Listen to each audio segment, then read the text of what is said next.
ಎಲ್ಲರಿಗೂ ನಮಸ್ತೆ, ಮಾಂತರಿಗಳ ನಮಸ್ಕಾರ. ಇವತ್ತು ಬೇಗನೆ ತಯಾರಾಗುವ ಲೆಮನ್ ಮಿಂಟ್ ಮೊಜಿಟೊ ಮಾಡೋಣ. ಐತಾಳ್ಸ್ ಕಿಚನ್ನ ಎಲ್ಲ ವೀಕ್ಷಕರಿಗೆ ಸ್ವಾಗತ. ಮಕ್ಕಳ ಬರ್ತ್ಡೇ ಪಾರ್ಟಿ ಅಥವಾ ಮನೆಗೆ ಯಾರಾದರೂ ಗೆಸ್ಟ್ ಬರುವಾಗ ಈ ರೀತಿಯಾದ ಜ್ಯೂಸ್ ಒಮ್ಮೆ ಮಾಡಿ. ಇಲ್ಲಿ ನಾನು ಲಿಂಬೆಹಣ್ಣು ಹೋಳು, ಸ್ವಲ್ಪ ಸಕ್ಕರೆ, ಪುದೀನ ಎಲೆ ತಗೊಂಡಿದ್ದೇನೆ. ಈಗ ಕುಟಾಣಿಗೆ ಒಂದು ಹೋಳು ಲಿಂಬೆಹಣ್ಣು, ಸ್ವಲ್ಪ ಪುದೀನ, 1 ಸ್ಪೂನಷ್ಟು ಸಕ್ಕರೆ ಹಾಕೋಣ. ಇದನ್ನು ಕುಟ್ಟಬೇಕು. ಲಿಂಬೆಹಣ್ಣಿನ ರಸ ಮತ್ತು ಪುದೀನದ ರಸ ಬಿಡುವಷ್ಟು ಕುಟ್ಟಿ, ತುಂಬ ಜಾಸ್ತಿಯನ್ನು ಬೇಡ. ಈಗ ಪ್ರತಿಯೊಂದು ಗ್ಲಾಸಿಗೆ ಸಪ್ರೇಟಾಗಿ ರೆಡಿ ಮಾಡಿ ಹಾಕಬೇಕು.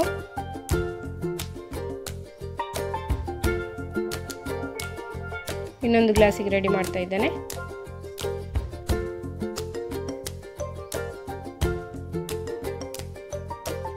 ಈಗ ಎಲ್ಲ ಗ್ಲಾಸ್ ರೆಡಿ ಮಾಡಿದ್ದೇನೆ. ಈಗ ಇದಕ್ಕೆ 1/4 ಸ್ಪೂನ್ನಷ್ಟು ಜೀರಾ ಪುಡಿ ಹಾಕಬೇಕು. ಪ್ರತಿಯೊಂದು ಗ್ಲಾಸಿಗೆ ಹಾಕಿದ್ದೇನೆ. ಈಗ ಐಸ್ ಕ್ಯೂಬ್ ಹಾಕೋಣ.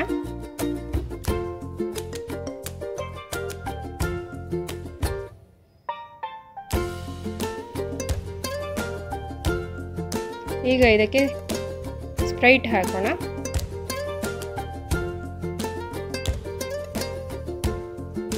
ಪ್ರತಿಯೊಂದು ಗ್ಲಾಸಿಗೂ ಸ್ಪ್ರೈಟ್ ಹಾಕಿ ರೆಡಿ ಮಾಡಿದ್ದೇನೆ. ಈಗ ಇದನ್ನು ಸ್ಪೂನಲ್ಲಿ ಕಲಸೋಣ. ಲೆಮನ್ ಮತ್ತು ಮಿಂಟಿನ ರುಚಿ ಚೆನ್ನಾಗಿ ಸ್ಪ್ರೆಡ್ ಆಗಲಿ. ರೆಡಿಯಾದ ಜ್ಯೂಸನ್ನು ಫ್ರಿಜ್ಜಲ್ಲಿ ಇಡಬೇಕು. ಸರ್ವ್ ಮಾಡಲಿಕ್ಕೆ ಆಗುವಾಗ ಈ ರೀತಿ ಗಾರ್ನಿಷ್ ಮಾಡಿ. ನೋಡಲಿಕ್ಕೂ ಸೂಪರ್, ಕುಡಿಲಿಕ್ಕೂ ಸೂಪರ್. ಲೆಮನ್ ಮಿಂಟ್ ಮೊಜಿಟೊ ಈಗ ರೆಡಿ. ಖಂಡಿತ ಒಮ್ಮೆ ಟ್ರೈ ಮಾಡಿ. ಬಾಯ್, ಸಿ ಯು ಸೂನ್.